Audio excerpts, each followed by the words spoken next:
Good afternoon, and thanks so much for joining us today. I'm Asia Goare. A murder investigation is underway today in Sheridan, Wyoming, where a man was shot and killed late last night. Crews in California are working around the clock to gain control of a large wildfire, now the 5th biggest in the state's modern history. Well, Jay and Janelle, I'm standing just south of Interstate 90, and this is where the fire first broke out around 2:15 this afternoon. President Trump is reportedly furious about a new book that paints his first year in office in an unflattering light. The book was compiled using more than 200 interviews with people on the inside. Well, Jay and Janelle, because we're at the Republican Party, a lot of people are very focused on the presidential race right now, and a lot of what I've heard is, wow, can you believe this? Everybody just is kind of in shock, but very excited here. And another Republican for state office here in Montana that is winning by a large margin is Goare Stapleton. Gallatin County commissioners are joining other counties in the fight against opioid manufacturers. And more than $70 million in assets of the Great Falls Billings Catholic Diocese could be at stake in a new bankruptcy filing against the church. The prison has just 3 full-time counselors to serve more than 200 women. Parenting courses as well as addiction treatment and job skills classes are offered, but the women tell me the waiting list is long. Tensions flare in Helena today, where police have arrested a woman protesting the removal of a Confederate memorial fountain. MTN's Jonathan Ambarian is live at Hill Park. Jonathan, what's happening right now? Authorities in western Montana believe a homeless man found dead in a Kalispell parking lot this week had been living in his van. Changing out, the grueling details of this case were made even more difficult when the defense introduced conflicting timelines and versions of what happened last April. Homeowners on this block of Park Hill Drive tell me it's a relatively quiet neighborhood. Just hours after the incident, residents met up to compare the damage.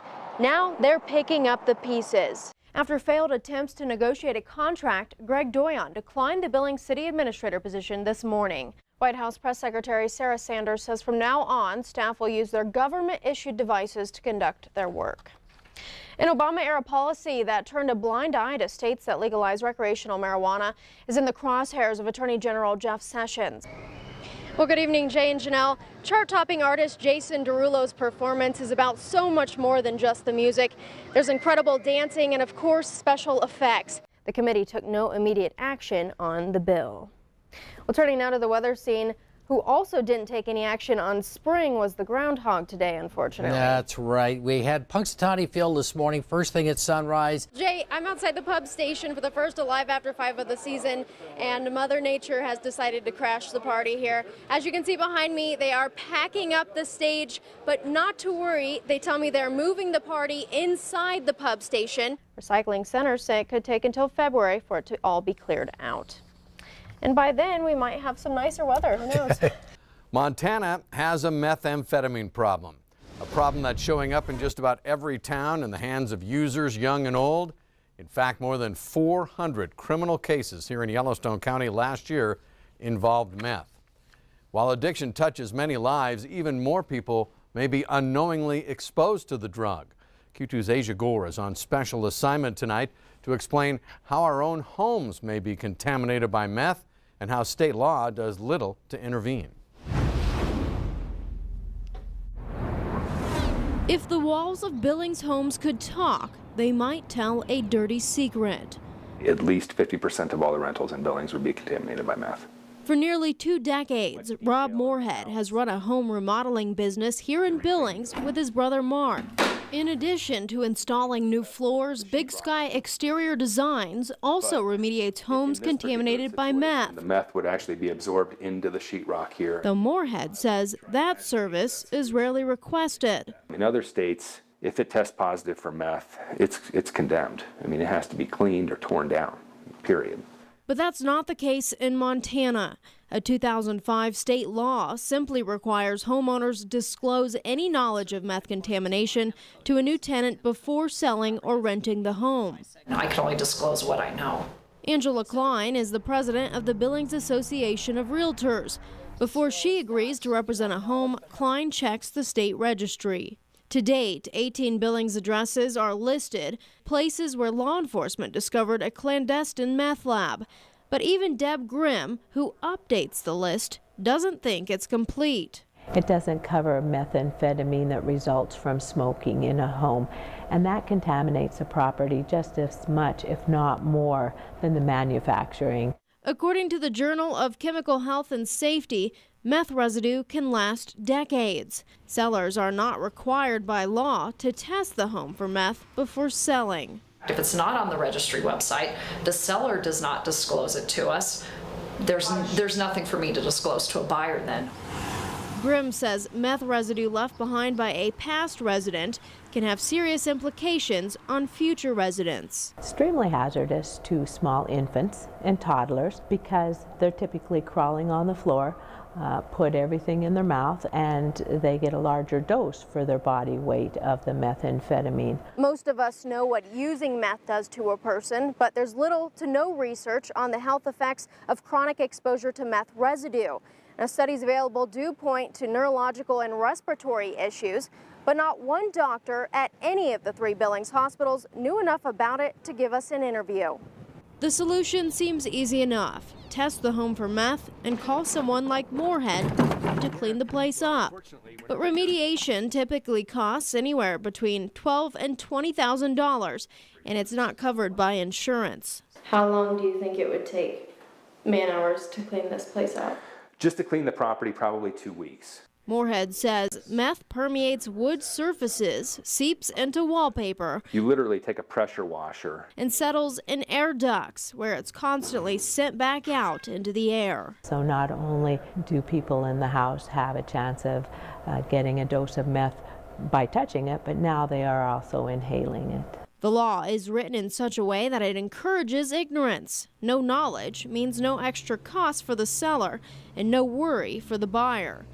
But even Klein, whose industry stands to benefit from this legislation, We need to get an open house. believes the law could be improved. Do I feel that maybe we need stronger laws? It would seem that if a home has been tested pretty, where there's meth in the ductwork and stuff like that for safety purposes, that you would think that it would be required to be cleaned up. In Billings, I'm Asia Goare, MTN News. Asia joining us now. Asia, so how can people find out if their home may be contaminated? Well, Jay, you can buy an at-home test kit for about $20. It will tell you positive or negative for meth contamination. But it is important to note that in a lot of those closing agreements for houses, the seller includes the meth contamination disclosure. And when you sign it, that eliminates all liability from the seller. So if it does test positive, that's now your responsibility. I'm not sure I want to know.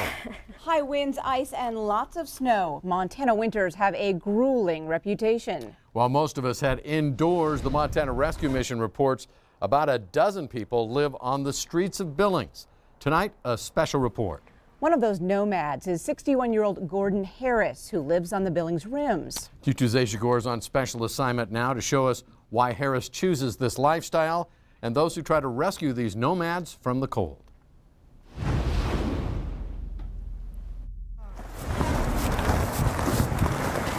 About a 7-minute walk.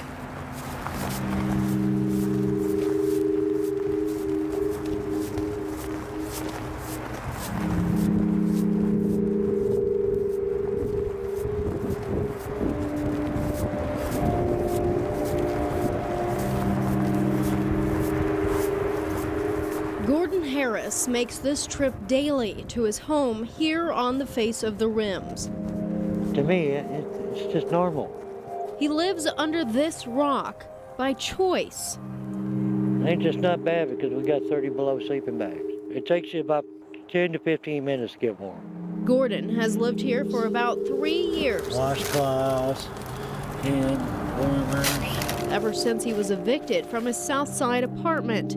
He says he could have found a new place to live, but Gordon doesn't like rules. I'm 61 years old. I don't need to be treated like a baby. He just celebrated another year of life, one that's markedly different from the people he sees drive below. Gordon didn't always live this way. He says he raised a family and worked a government job.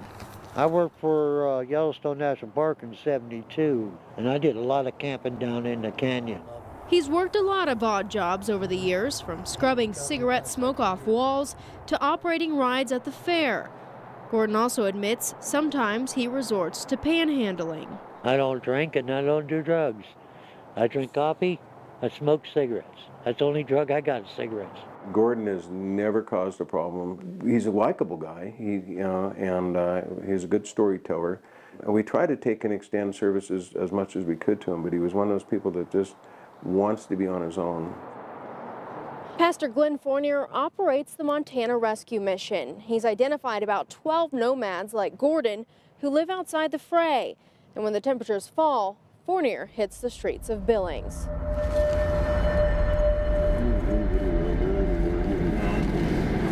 Montana's always been difficult in the wintertime. You know, it's tough to survive. Temperatures only into the teens and 20s in the morning, but really don't warm up for the afternoon.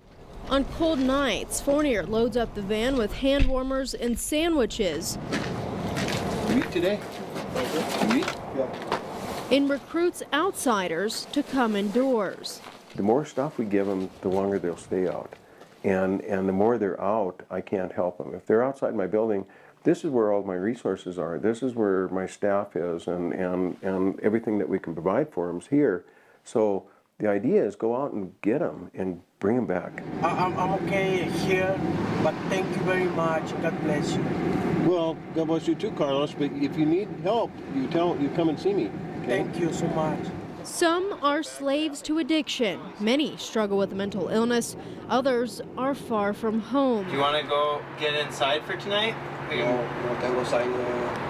This place is a magnet for broken people. This is what we do. So they come here and they're looking for an answer. They're looking for something. Some don't know what they're looking for. Gordon says he's just looking for the next cup of Coffee. That's what keeps me going. But even Gordon admits he dreams of building a home to call his own. Where? I have no idea. I'm going to build 2 of them. To really understand Gordon's life, well, you'd have to walk a mile in his shoes. I do a lot of walking. I go through a pair of shoes every month. Like I already had these shoes a month. Look at them.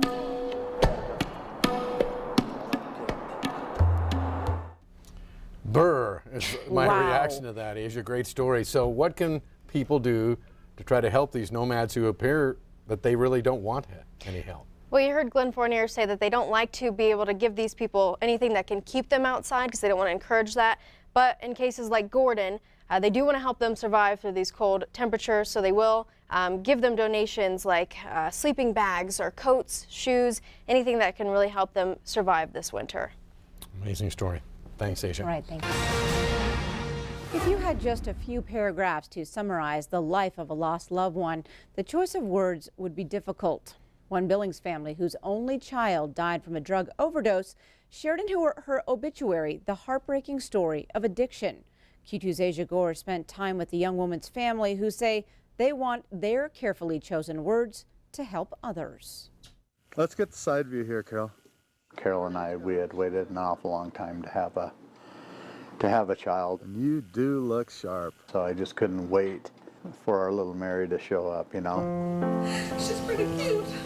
She was a very happy baby, very easy, happy-go-lucky baby. She's so sweet. Well, we're gonna sign off. You did a very good job, Dad. Well, I'll get better. I think we did all right. I don't even have her feet in here yet. She seems pretty content.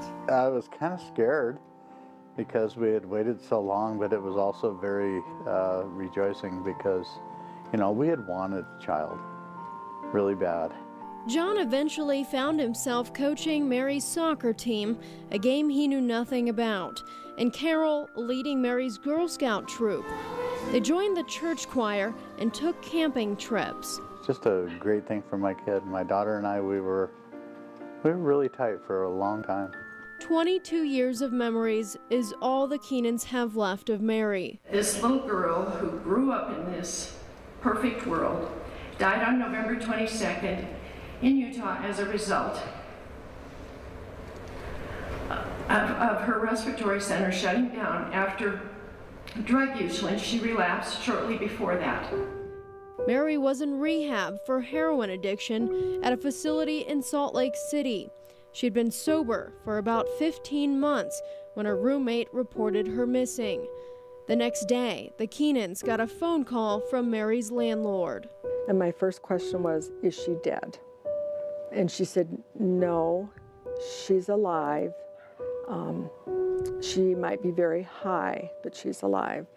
And my husband and I, we were alone here at the time. We just were crying and jumping up and down and just, my God, she's alive, she's alive. Within 5 minutes later, the same woman called back and said, I'm so sorry, she's gone. Hey to you too, Mary. Their beautiful baby girl How are you? died alone on the floor of her apartment.